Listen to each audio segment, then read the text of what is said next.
2021년 1월 8일 금요일 새벽 예배 주님 앞에 올려드리십니다. 다 함께 기도드리시겠습니다. 할렐루야.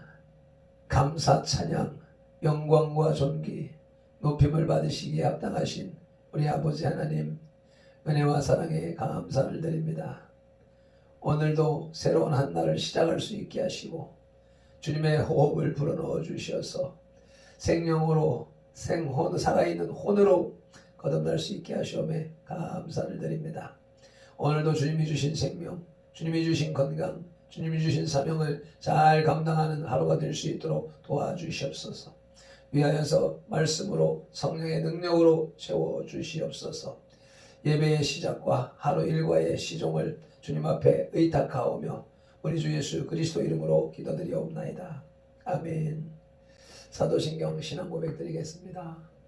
전능하사 천지를 만드신 하나님 아버지를 내가 믿사오며 그 외아들 우리 주 예수 그리스도를 믿사오니 이는 성령으로 잉태하사 동정녀 마리아에게 나시고 본디오 빌라도에게 고난을 받으사 십자가에 못 박혀 죽으시고 장사한 지 사흘 만에 죽은 자 가운데서 다시 살아나시며 하늘에 오르사 전능하신 하나님 우편에 앉아 계시다가 저리로서 산자와 죽은 자를 심판하러 오시리라.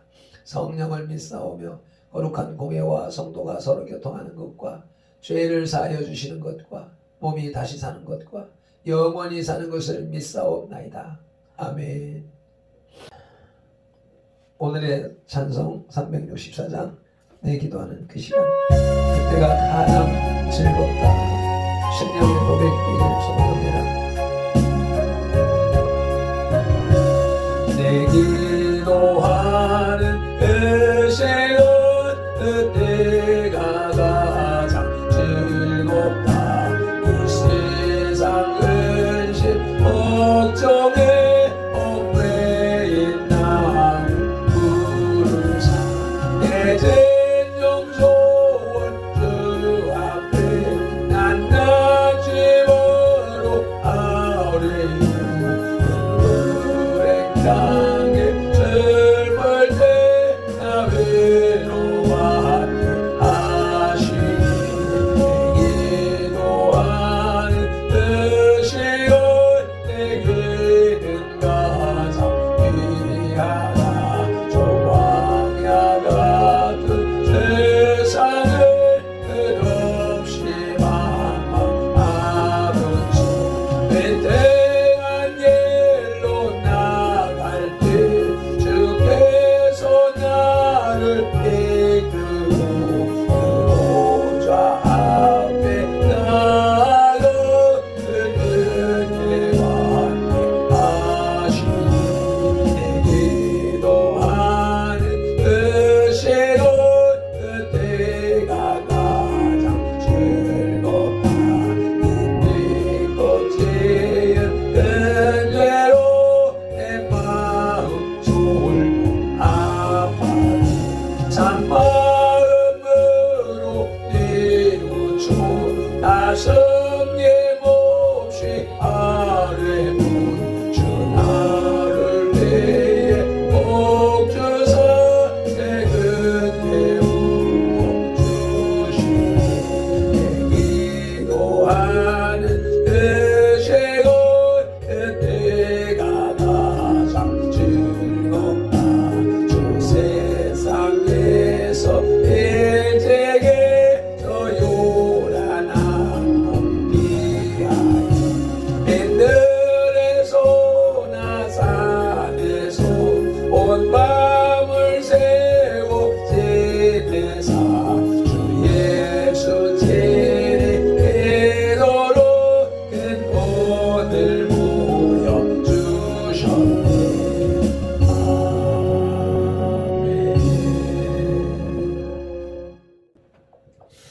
오늘 우리에게 주시는 하나님의 말씀은 사도행전 12장 12절로 15절 말씀입니다. 신약성경 208쪽에 야고보의 순교와 베드로의 투옥 소제목의 네 번째 단락입니다. 함께 합독하시겠습니다. 깨닫고 마가라 하는 요한의 어머니 마리아의 집에 가니 여러 사람이 거기에 모여 기도하고 있더라. 베드로가 대문을 두드린데 로데라 하는 여자아이가 영접하러 나왔다가 베드로의 음성인 줄 알고 기뻐하여 문을 미처 열지 못하고 달려 들어가 말하되 베드로가 대문 밖에 섰더라 하니 그들이 말하되 내가 미쳤다 하나 여자아이는 힘써 말하되 참말이라 하니 그들이 말하되 그러면 그의 천사라 하더라. 아멘. 본문 연구 12절에 보니까 마가라는 요한의 어머니 마리아의 집에 갔다라고 하는데 여기 마가는 로마식 이름이고 요한은 유대식 이름인데 성경에서는 로마식 이름으로 더 자주 언급되고 있습니다. 골로새서 4장 10절에 의하면 마가는 바나바의 생질로서 바나바의 조카 누이의 아들로서 제1차 전도 여행 때는 바나바와 바울과 함께 동행하다가 도중에 돌아감으로써 제2차 전도 여행 때에 바나바와 바울의 논쟁의 원인이 되기도 했습니다. 전설에 의하면 마가는 70인 제자 중에 하나로 훗날 로마에서 베드로의 동역자로 활동했고 그 경험이 마가복음을 기록했으며 애굽으로 건너가서 알렉산드리아 교회를 개척하고 그 감독으로 있다가 그곳에서 순교했다고 합니다. 마가의 아버지에 대한 언급이 없는 것으로 보아서 그의 어머니 마리아는 과부였을 것으로 보이며 그의 집은 마가의 다락방으로 불리는 주님의 최후의 만찬과 오순절 사건이 있었던 곳으로 보입니다. 15절 말미에 그의 천사라 하더라 하는 말씀이 있는데 유대인들은 각 사람에게는 그를 수호하는 천사가 있다고 보았습니다. 마태복음 18장 10절 말씀에 그들의 천사들이라고 하는 단어가 나오고 히브리서 1장 14절에 보면 모든 천사들은 섬기는 영으로서 구원받을 상속자들을 위하여 섬기라고 보내심이 아니냐라는 말씀에 있어서 모든 사람에게 수호천사가 있다고 생각하는 것이지요. 이 수호천사는 각 사람의 모양과 음성까지도 동일하게 하여서 그의 곁을 지킨다고 하며 국가나 교회에도 수호하는 천사들이 있다고 생각합니다.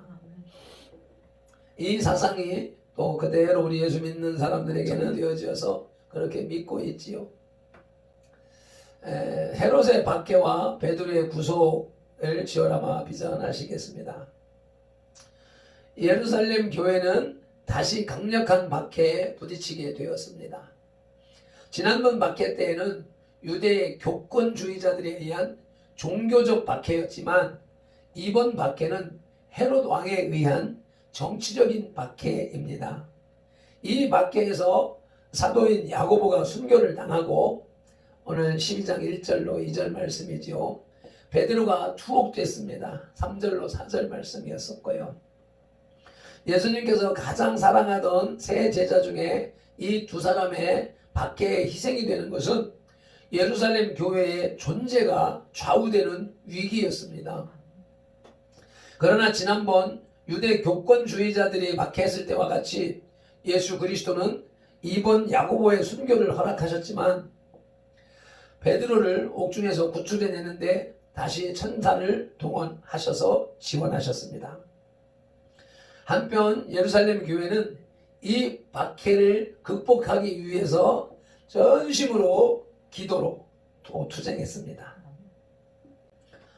헤롯으로부터 박해를 받는 예루살렘 교회를 살펴볼 때 첫째로 야고보의 순교입니다.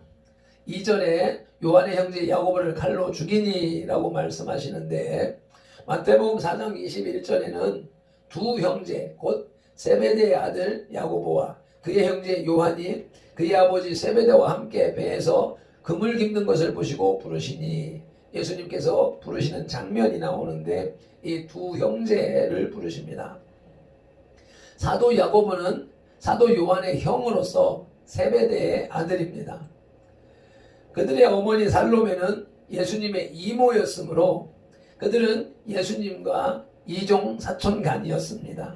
예수님의 십자가 밑에까지 따라간 사람들이 있었는데 마태복음 27장 56절에는 막달라 마리아와 또 야고보와 요새의 어머니 마리아와 또 세베대의 아들들의 어머니도 있더라 라는 말씀이 있고, 같은 사건을 다루는 마가복음 15장 40절에는 막달라 마리아와 또 작은 야고보와 요새의 어머니 마리아와 또 살로메가 있었으니, 또 요한복음 19장 25절에는 예수의 십자가 곁에는 그 어머니와 이모와 글로바의 아내 마리아와 막달라 마리아가 섰는지라 라는 말씀을 연결해서 볼 때 세베대의 아들들의 어머니 살로메 또 이모 이렇게 연결해서 보게 되면 세베대의 아들들의 어머니가 살로메이고 살로메는 그 이모였었구나 라고 하는 것을 알 수가 있습니다. 이들 두 형제는 베드로와 함께 주님의 가장 가까운 제자들이었습니다. 이들은 성격이 과격해서 누가복음 9장 54절에 우리가 불을 명하여 저들을 명하리까 라고 하는 과격한 성격을 나타내고 있고, 그래서 예수님은 마가복음 3장 17절에서 우레의 아들이라는 별명을 주셨습니다. 세속적인 야망도 강했습니다. 마가복음 10장 37절에는 하나님 나라에 갈 때 예수님의 좌우편에 앉혀달라고 하는 요구를 하기도 합니다. 그러나 예수님께서는 일찍이 그들이 순교당할 것을 마가복음 10장 39절에서 암시하셨습니다. 너희들이 내 잔을 마실지라도 내가 가는 곳에 함께 갈지라도 라는 말씀으로서 그들의 순교를 암시하신 것이죠. 이에 형 야고보는 사도들 중에서 제일 먼저 순교하는 영광을 얻었고, 동생 요한은 그의 심오한 신학적 자질을 살려 오래 살았으나 반모섬에 유배되는 등 산순교의 삶을 살았었습니다. 사도 야고보의 순교는 교회가 사도들과 선지자들의 터 위에 세워진 것이라는 에베소서 2장 20절 말씀에 비추어 볼 때에 야고보는 교회의 영원한 터를 사도들 가운데서 가장 처음으로 놓은 사람인 것입니다. 헤롯으로부터 박해받는 예루살렘 교회의 두 번째로는 베드로의 투옥 사건이었습니다. 3절로 4절에서 유대인들이 이 일을 기뻐하는 것을 보고 베드로도 잡으려 할세 때는 무교절 기간이라 잡음에 옥에 가두어 군인 넷식인 네페에게 맡겨 지키고 6월절 후에 백성 앞에 끌어내고자 하더라. 헤롯이 베드로를 잡아 투옥시킨 것은 야고보의 순교를 유대인들이 기뻐했기 때문에 교회를 박해하기 위한 추가 조치였었습니다. 사도행전 5장 17절로 18절 보면 대제사장과 그와 함께 있는 사람, 즉 사두개인의 당파가 다 마음에 시기가 가득하여 일어나서 사도들을 잡아다가 옥에 가두었더니 라는 말씀이 있는데, 베드로의 투옥 사건은 지난번 유대 교권자의자들의 박해 때에 다른 사도들과 함께 투옥되었으므로 이번이 두 번째 투옥이 되는 것입니다. 사도 야고보의 순교와 계속된 베드로의 투옥은 예루살렘 교회의 존폐를 가름하는 위기였습니다.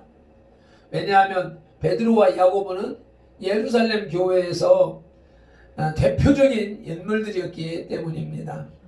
그러나 교회의 머리이신 예수 그리스도는 야고보의 순교는 허락하셨지만 베드로의 순교는 아직 허락하지 않으셨습니다.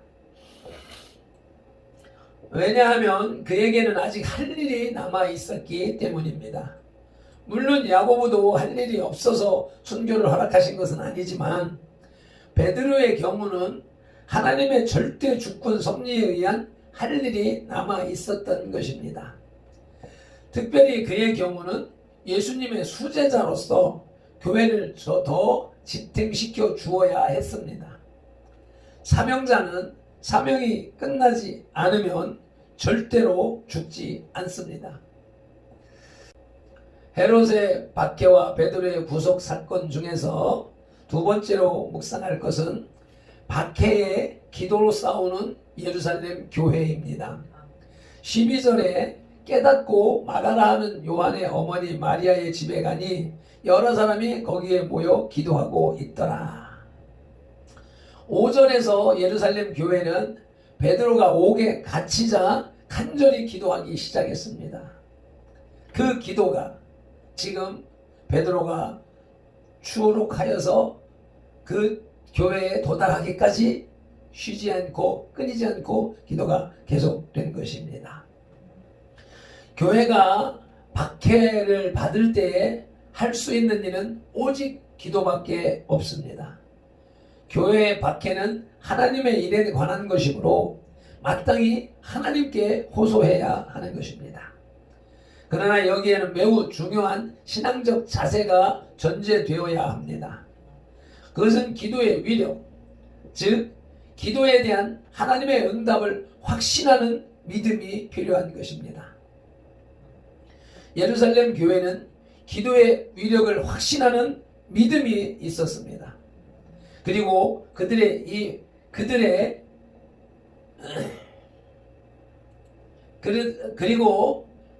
이 믿음대로 베드로는 이번에도 천사의 도움으로 기적적으로 탈옥하여 그들의 기도하고 있던 마가 요한의 다락방으로 돌아오게 된 것입니다.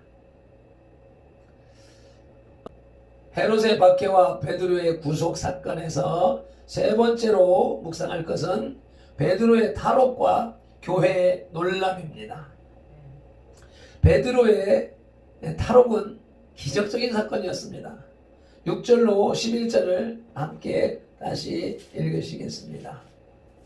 헤롯이 잡아내려고 하는 그 전날 밤에 베드로가 두 군사 틈에서 두 쇠사슬에 매여 누워 자는데 파수꾼들이 문 밖에서 옥을 지키더니 호련히 주의 사자가 나타나매 옥중에 광채가 빛나며 또 베드로의 옆구리를 쳐 깨워 이르되 급히 일어나라 하니 쇠사슬이 그 손에서 벗어지더라.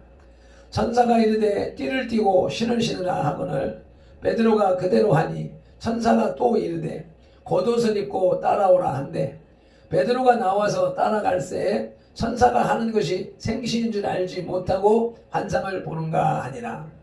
이에 첫째와 둘째 파수를 지나 시내로 통한 쇠문에 이르니 문이 저절로 열리는지라. 나와서 한 거리를 지나매 천사가 곧 떠나더라. 이에 베드로가 정신이 들어 이르되 내가 이제야 참으로 주께서 그의 천사를 보내어 나를 헤롯의 손과 유대 백성의 모든 기대에서 벗어나게 하신 줄 알겠노라 하여. 아멘. 베드로는 서형 전날 밤에 주님께서 보낸 천사에 의하여 두 번째로 기적적인 탈옥을 했습니다. 기적을 접한 교회의 모습을 다시 한 번 더 보십시다. 13절로 15절 말씀입니다.